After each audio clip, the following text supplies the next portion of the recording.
Hello दोस्तों, एक बार फिर से स्वागत है आपका easy to learn YouTube channel में।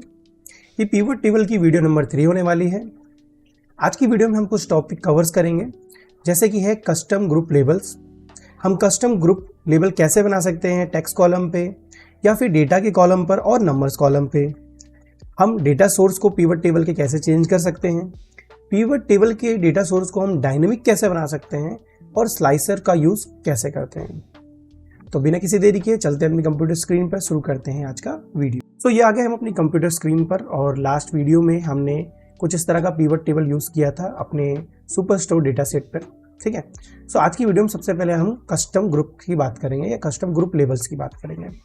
आपने देखा था जब हमने इसमें दो तरह के कैटेगरी कॉलम को और सब कैटेगरी कॉलम को जो हमने रोज में इंसर्ट किया था, तो हमारे पास फर्नीचर की जितनी भी कैटेगरी थी वो एक ग्रुप में कंसिडर हो गई थी। ऑफिस सप्लाई की जितनी भी सब कैटेगरी थी वो एक कैटेगरी बन गई थी। बट कभी कभार क्या होता है, हमारे पास किसी पॉइंट ऑफ टाइम पर इस तरह के लेबल्स ग्रुप मैनुअली करना होता है। इसके लिए पाइवट में कुछ स्पेशल ऑप्शंस हैं, आइए उन्हें सीखते हैं। मान लीजिए हमें इन 4 ऑप्शन को एक ग्रुप में रखना था, ठीक है, और इनके ग्रुप का एक कस्टम ग्रुप नाम रखना था। तो हमें क्या करना होगा, पाइवट टेबल में इनको सिलेक्ट करना पड़ेगा। राइट क्लिक करेंगे तो आप देखेंगे यहाँ पर हमारे पास ग्रुप नाम से एक ऑप्शन आ रहा है। ठीक है, जैसे मैं इस पर क्लिक करूंगा आप देखेंगे ये एक ग्रुप कैटेगरी बन गई और इसका नाम आ गया ग्रुप 1।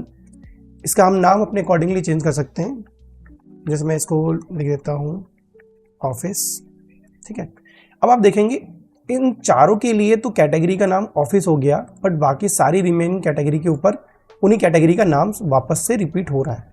ठीक है, अब इसको करने के लिए क्या करेंगे, हम वापस से कुछ वैल्यूज को सिलेक्ट करेंगे, राइट क्लिक करेंगे और ग्रुप करेंगे।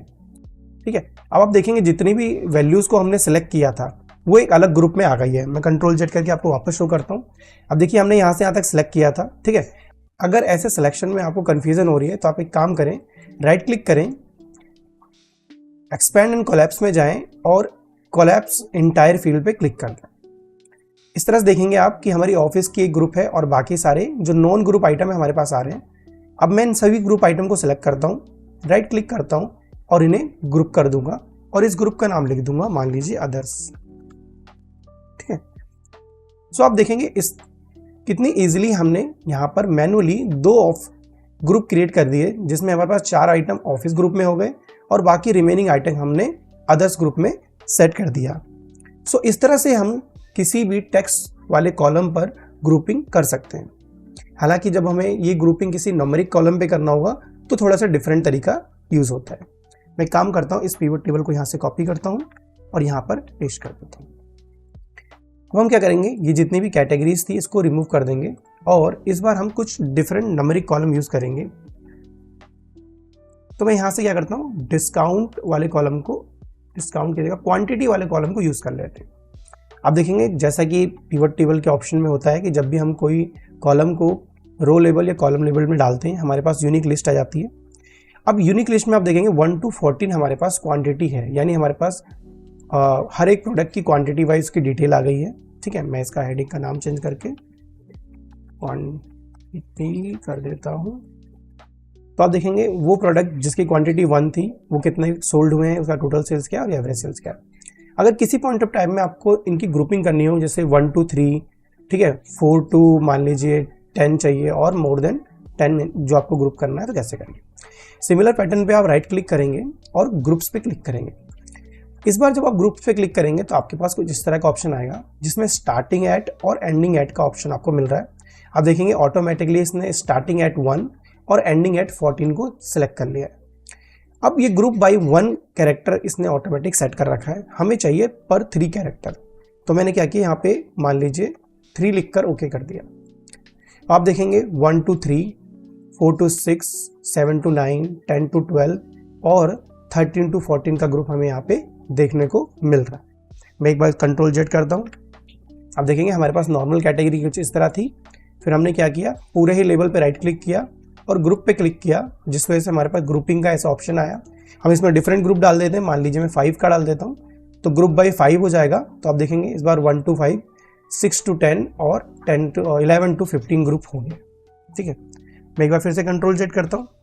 अगर हम चाहें तो नॉर्मल ग्रुपिंग करने के लिए इस तरह से वैल्यूज़ को सिलेक्ट करके राइट क्लिक करेंगे और ग्रुप करेंगे, तो इस ग्रुप का नाम भी हम रख सकते हैं। तो जैसे मान लीजिए मैं इस ग्रुप का नाम लिख देता हूँ 1 to 5, ठीक है।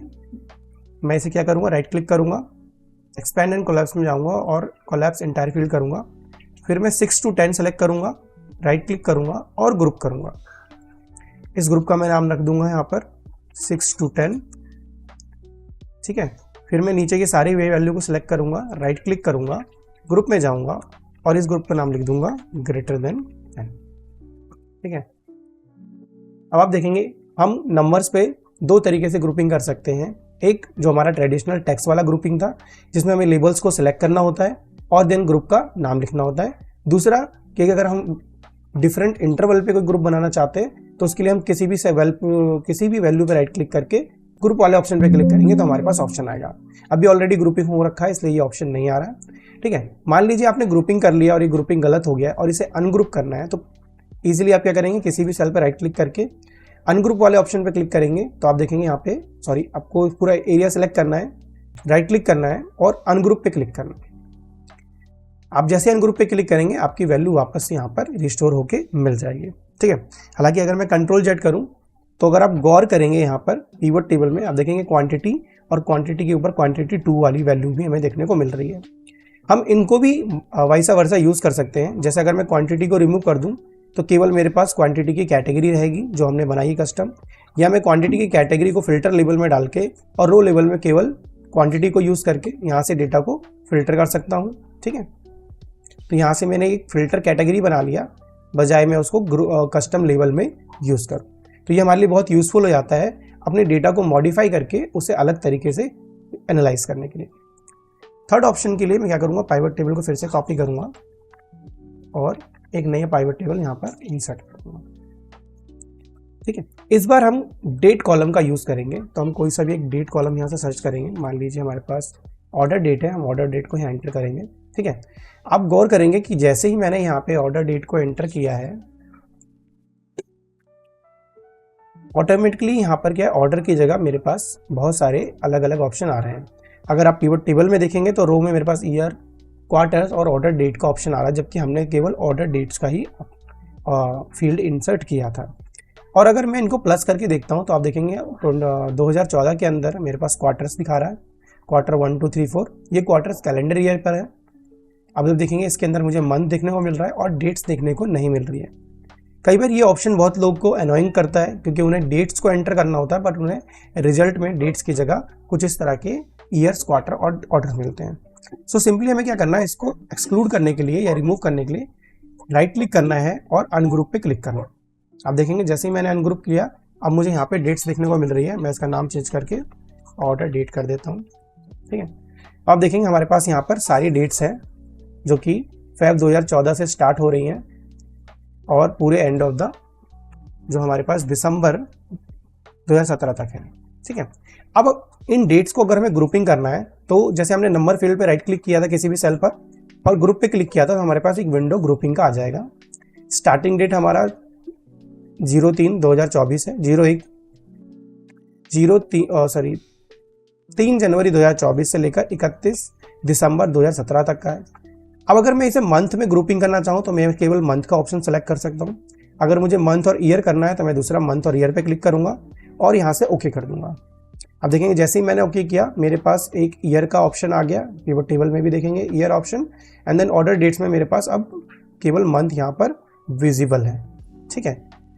अगर हमें इसे चेंज करना है तो हमें क्या करना पड़ेगा, फिर से राइट क्लिक करके अनग्रुप करेंगे, अनग्रुप हो जाएगा। राइट क्लिक करेंगे, ग्रुपिंग पे क्लिक करेंगे और इस बार मैं क्या करता हूँ कि मंथ, ईयर और डेज को भी सिलेक्ट कर लेता हूँ।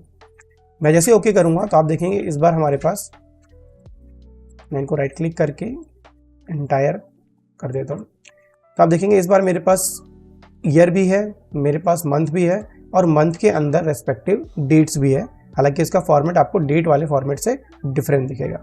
सो कभी आपको इस तरह का डेटा यूज़ करना हो तो आप इसको भी इस तरह से अप्लाई करके देख सकते हैं। एक बार फिर से इसे अनग्रुप करता हूँ, राइट क्लिक करता हूँ और ग्रुप में क्लिक करता हूँ। अब मैं चाहता हूँ कि मेरा हर मंथ और ईयर वाइज ग्रुप बनने के साथ साथ डेज में भी बने, ठीक है। इस बार मैं चाहता हूँ कि मेरा डेज का ग्रुप बन जाए और 7 डेज का एक ब्रैकेट बन जाए, ठीक है। तो मैं नंबर ऑफ यहाँ पर 7 डेज सेलेक्ट कर लेता हूँ। स्टार्टिंग मेरा पॉइंट यही रहेगा। मैंने इसे ओके करा। इस बार आप देखेंगे जैसे ही मैंने ओके करा तो एक 7 दिन का ब्रैकेट बन गया है 3 जनवरी से लेकर 9 जनवरी तक, और इसी तरह से क्या है हमारा हर एक डेज का ग्रुप यहाँ पर बन गया है पूरे एंड ऑफ द डेटा में। ठीक है, सो इस तरह से क्या है हम डेट्स पे अलग अलग तरह की ग्रुपिंग करके अलग अलग तरह के डेटा से को एनालाइज करने के लिए अलग अलग तरह के डेट्स के डेटा को एनालाइज कर सकते हैं। मैं इसे फिर से अनग्रुप करता हूँ। ठीक है, अगर इस डेटा में हमारे पास सेकेंड, मिनट्स या आवर्स भी होते हैं तो हम उसके थ्रू भी इनको ग्रुपिंग कर सकते हैं। ठीक है, तो हम मंथ और डेज के अकॉर्डिंग भी ग्रुपिंग कर सकते हैं, हम ईयर और डेज के अकॉर्डिंग भी ग्रुपिंग कर सकते हैं। ठीक है, ज़्यादातर जो ऑप्शन यूज़ करा जाता है वो ईयर्स और मंथ वाला होता है, तो कुछ इस तरह का हमें विजुअल देता है। ठीक है, तो ये बात हो गई हमारी कस्टम लेबल्स की। अब बात करते हैं अपने डेटा सोर्स को चेंज करने की। ठीक है, मान लीजिए आपके पास ये टेबल है। अब कल को क्या होता है, इस टेबल के अंदर नया डेटा इंसर्ट होता है। ठीक है, मान लीजिए मैं इसके नीचे एक नया रिकॉर्ड कॉपी पेस्ट कर देता हूँ। दोस्तों हमने एक नया फील्ड इसमें ऐड कर दिया। अब चेक करते हैं क्या है पिवट टेबल में इंसर्ट होता है कि नहीं। अब हमारे पास टोटल रिकॉर्ड हो गए 9994। अगर आप पिवट टेबल को देखेंगे तो इसमें अभी भी रिकॉर्ड दिखा रहा है 9993। मैं इसे रिफ्रेश करता हूँ, आप देखेंगे इसमें कोई चेंज नहीं हुआ। और अगर मैं देखता हूँ कि ये रिकॉर्ड हमने किस आइटम पे ऐड किया, तो वो हमारा अप्लाइंसेस है। अगर मैं अप्लाइंसेस को चेक करता हूँ यहाँ पर,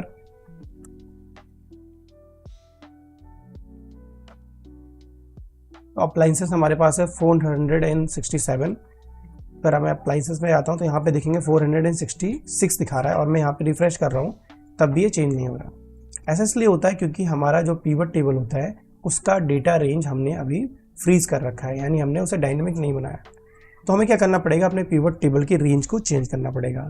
इसके लिए हमें पिवट टेबल एनालिसिस पे जाना पड़ेगा, एनालाइज पे, चेंज डेटा सोर्स, और चेंज डेटा सोर्स पे हम क्लिक करेंगे तो आप देखेंगे अभी हमारा जो रिकॉर्ड है, लास्ट रिकॉर्ड टेबल का, वो सिलेक्टेड है रो नंबर 9995 तक। तो हमें इसे एक्सपेंड करना पड़ेगा। तो मैं शिफ्ट दबाऊंगा कीबोर्ड से और डाउन एरो की को प्रेस करूंगा तो आप देखेंगे अब ये 9996 हो गया सेलेक्ट। मैं इसे ओके करूंगा और आप देखेंगे अब यहाँ पर एसेसरीज में हमारे अप्लाइंसेस में 467 नंबर आ गया। साथ ही हमारा टोटल रिकॉर्ड भी चेंज हो गया। लेकिन ये डेटा अभी भी हमारा इसमें दूसरी पिवट टेबल में चेंज नहीं हुआ है। अगर मैं इसे रिफ्रेश भी करता हूँ तो ये चेंज नहीं होगा। ठीक है, इसको भी हमें मैनुअली डेटा सोर्स चेंज में जाकर डेटा सोर्स को चेंज करना पड़ेगा। तो आप देख रहे हैं किस तरह से हम डेटा सोर्स को चेंज कर सकते हैं। हालांकि ये हमारे लिए बहुत पेनफुल हो जाएगा अगर हमने मल्टीपल पिवट टेबल एक सिंगल डेटा सोर्स से बनाया है और हमें सबको मैनुअली चेंज करना पड़े। इस प्रॉब्लम को दूर करने के लिए ही हमारे पास आता है डायनेमिक डेटा सोर्स का। अब डायनेमिक डेटा सोर्स के लिए हमें करना क्या होता है, डायनेमिक डेटा सोर्स को सेट करने के हमारे पास दो तरीके हैं। पहला जो मैंने आपको पहली वीडियो में बनाया था कि हमारा जो डेटा है वो टेबल फॉर्मेट में होना चाहिए, ठीक है, या फिर वो हमारा कस्टम रेंज से सेट होना चाहिए। तो सबसे पहले हम टेबल वाला ऑप्शन सेलेक्ट कर लेंगे कि अगर मान लीजिए हमारे पास कोई जो डेटा सेट है वो टेबल में नहीं है, तो सबसे पहले हम Ctrl+D प्रेस करेंगे ताकि हम अपने डेटा सोर्स को टेबल में कन्वर्ट कर दें। एंटर प्रेस करेंगे।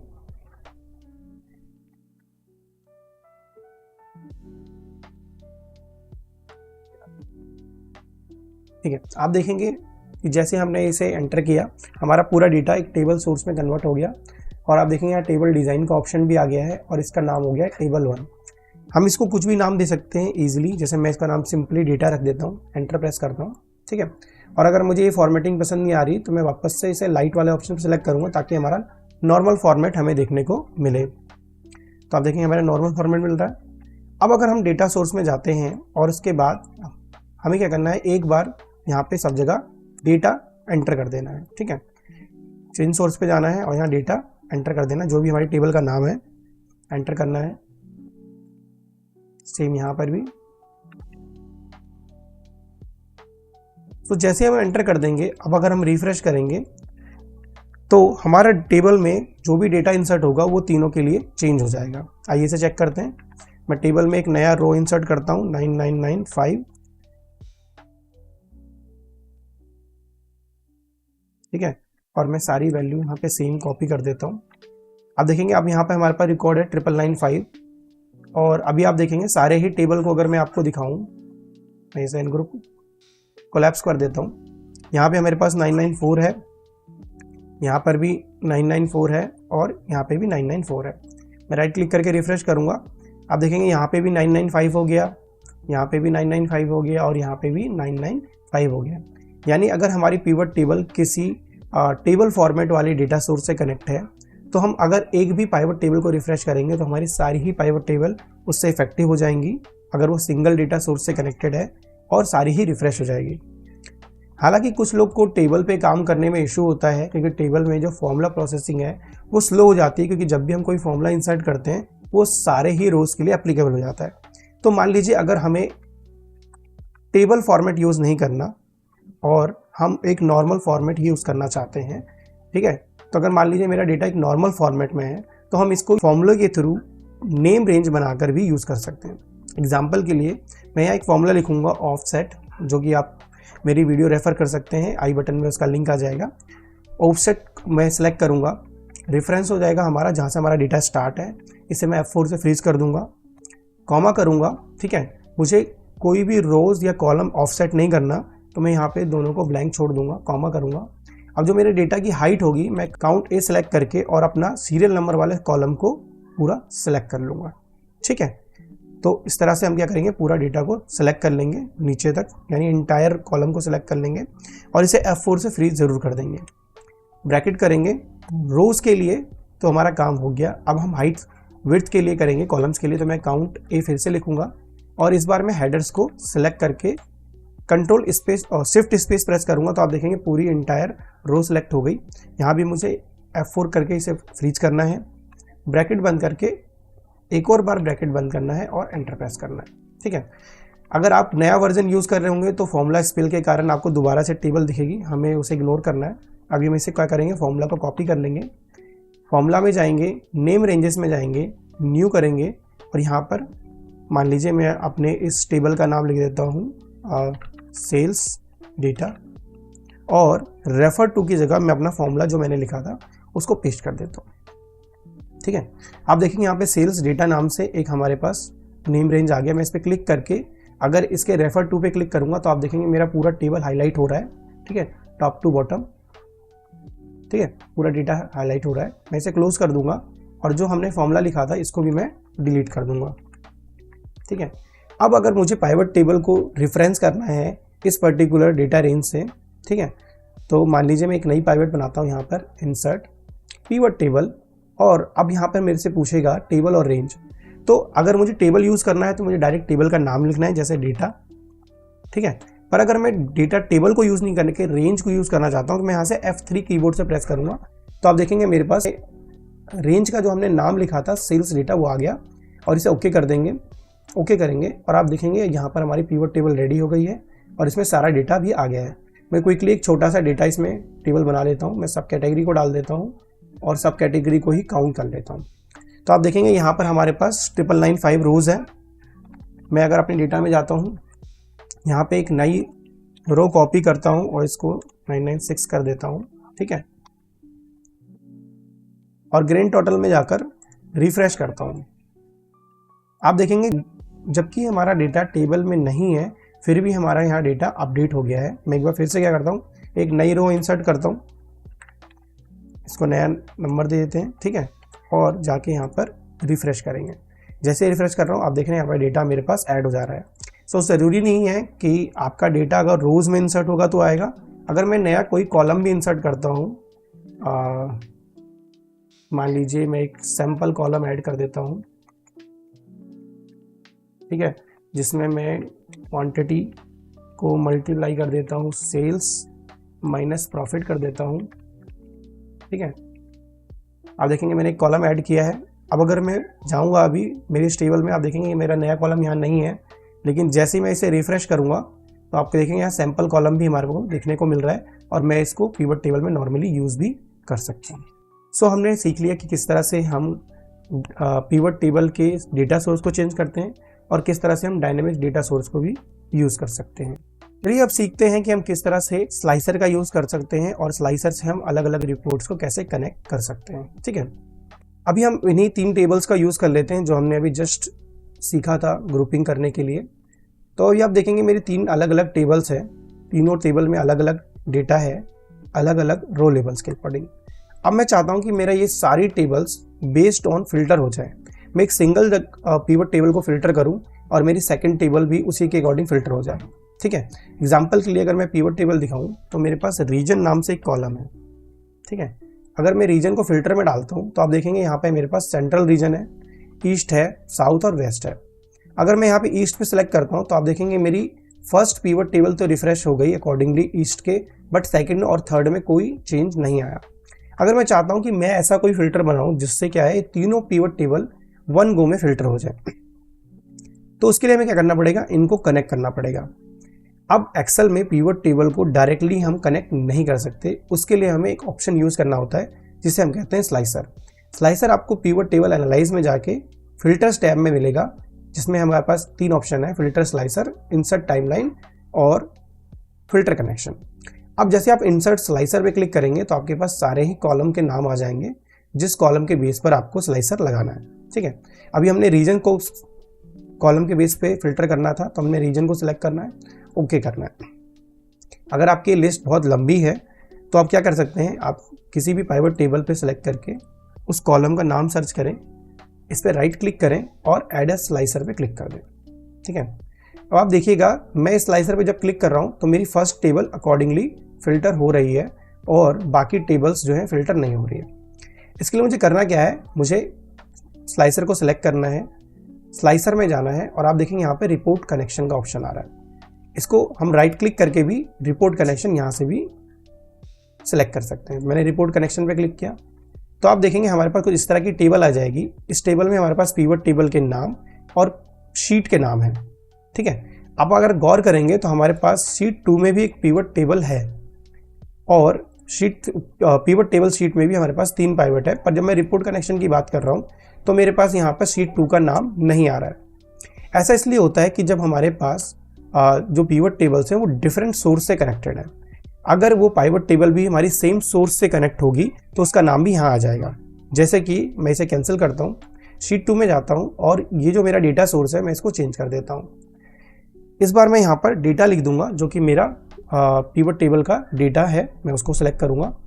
तो हमारा शीट 2 में भी जो पिवट है वो भी सेम डेटा सोर्स से है। तो अगर अब मैं स्लाइसर पे जाता हूँ, रिपोर्ट कनेक्शन में जाता हूँ तो आप देखेंगे मुझे यहाँ पर शीट 2 भी देखने को मिल रही है। अब ये जो रिपोर्ट कनेक्शन है यानी ये जो स्लाइसर है वो केवल अभी पिवट टेबल 1 से कनेक्टेड है। तो मैं जितने भी पिवट टेबल पे चेकबॉक्स पे क्लिक करके ओके कर दूंगा उतनी पिवट टेबल्स के साथ अब ये स्लाइसर कनेक्ट हो जाएगा। मैं ओके करता हूँ। अब मैं जब सेंट्रल पे क्लिक करूंगा तो आप देखेंगे साथ के साथ तीनों पिवट टेबल फिल्टर हो रही हैं। ठीक है, अब ये आपको विजुअली दिखाने के लिए मैं क्या काम करता हूँ कि सब जगह पे रीजन को फिल्टर में डाल देता हूँ। ठीक है, मैंने रीजन को यहाँ भी फिल्टर में डाल दिया, रीजन को यहाँ भी फिल्टर में डाल दिया। ठीक है, मैंने स्लाइसर पे क्लिक किया, आप देखेंगे तीनों जगह ही मुझे वेस्ट हो गया फिल्टर में, साउथ, ईस्ट और सेंट्रल। सो इससे काफ़ी इजी हो जाता है हमारे पास मल्टीपल पिवट टेबल को फिल्टर करना बेस्ड ऑन एक सिंगल ऑप्शन से। ठीक है, अब चाहे वो पिवट टेबल सेम शीट में हो या डिफरेंट शीट में। एग्जाम्पल के लिए मैं यहाँ से साउथ सेलेक्ट करता हूँ, आप देखेंगे यहाँ पे सब जगह रीजन में साउथ है। अगर मैं शीट 2 वाली पिवट पे भी जाता हूँ और इसमें भी अगर मैं रीजन को इंसर्ट करता हूँ तो आप देखेंगे इसमें भी ऑलरेडी साउथ को फिल्टर कर दिया है। अगर पिवट टेबल में जाके मैं ईस्ट को सिलेक्ट करता हूँ तो यहाँ पर भी ईस्ट हो गया। तो आपने देखा कितना इजीली हम स्लाइसर का यूज़ करके अपनी पिवट टेबल्स को फिल्टर कर सकते हैं। नेक्स्ट टॉपिक ये रहेगा हमारा कि जो हमारा डेटा अगर टेबल में फॉर्मेटेड होता है तो उसको भी उस पर भी हम स्लाइसर का यूज़ कर सकते हैं। एग्जाम्पल के लिए मैं यहाँ कुछ रोज इंसर्ट कर देता हूँ। ठीक है, अब अगर मुझे मान लीजिए इस टेबल को फिल्टर करना होता है सेगमेंट वाइज तो मुझे क्या करना है, ड्रॉप डाउन पे मेन्यू पे क्लिक करना है फिल्टर के और फिर मैं मैनुअली क्या कंज्यूमर को सिलेक्ट करता हूँ तो मेरा कंज्यूमर का डेटा फिल्टर होता है। अल्टरनेटिवली हम क्या कर सकते हैं, स्लाइसर का यूज़ कर सकते हैं टेबल्स पे भी। तो मैं टेबल डिज़ाइन वाले ऑप्शन पे जाऊँगा, आप देखेंगे यहाँ पर भी हमें इंसर्ट स्लाइसर मिलता है। मैं स्लाइसर पे क्लिक करूँगा और मैं मान लीजिए कस्टमर सेगमेंट वाले ऑप्शन पे क्लिक कर लेता हूँ। जैसे मैं क्लिक करूँगा मुझे एक बिल्कुल स्लाइसर का ही जैसे पिवट टेबल में ऑप्शन मिलता था वैसा ऑप्शन देखने को मिलेगा। थोड़ा टाइम ले रहा है। आप देख सकते हैं कुछ इस तरह का हमें मेन्यू मिल गया स्लाइसर का। मैं इसको एडजस्ट कर लेता हूँ। ठीक है, अब अगर मैं कंज्यूमर पे क्लिक करूँगा तो मेरा डेटा जो ऑटोमेटिक कंज्यूमर का फिल्टर हो जाएगा। कॉर्पोरेट पे क्लिक करूँगा तो कॉर्पोरेट के अकॉर्डिंग फिल्टर हो जाएगा, और अगर मैं होम ऑफिस पे क्लिक करूँगा तो डेटा होम ऑफिस पे फिल्टर हो गया। ठीक है, हम मल्टीपल स्लाइसर का भी यूज़ कर सकते हैं। तो अगर मैं फिर से पिवट टेबल पे जाता हूँ और मैं यहाँ से इंसर्ट स्लाइसर में यहाँ से इस बार प्रोडक्ट को सिलेक्ट कर लेता हूँ या कैटेगरी को सिलेक्ट कर लेता हूँ, ओके करता हूँ। अब देखेंगे मेरे पास कैटेगरी का भी फिल्टर आ गया। मैं इसको भी स्लाइड सेट कर देता हूँ। अब अगर मैं फर्नीचर पे क्लिक करूँगा तो मेरा डेटा जो मेरा ऑलरेडी सेगमेंट का फिल्टर लगा है वो अप्लाई रहेगा और फर्नीचर का फिल्टर भी लग जाएगा।